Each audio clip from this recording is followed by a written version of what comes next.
2017. A mesinha integrada Hup,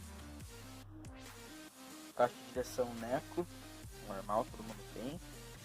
Suspensão é uma R-One Super, bem conservadinha, beleza? O aro dianteiro é um VMAX. O disco é um Ice Man. O cubo é um Acesse. Vamos ver se vai aparecer. Acho que nem aparece mais. O pneu é um Pirelli Scorpion Extreme. Aqui, ó. Scorpion Extreme 2.35. O freio é um Tektro Audi Gacum.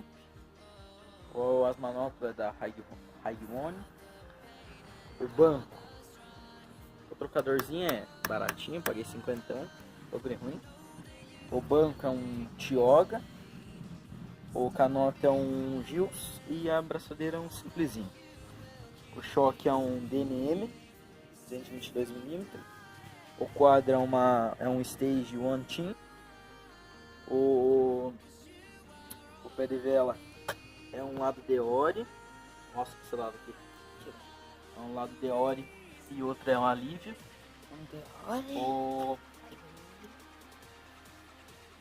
Esse lado agora. O guia. O guia é um Hype Mob.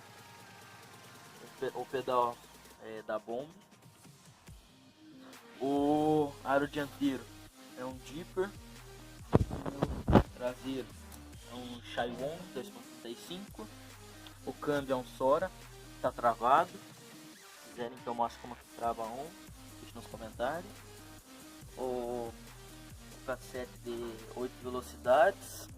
O cubo traseiro é um Absolute, certo? E o disco é um 203.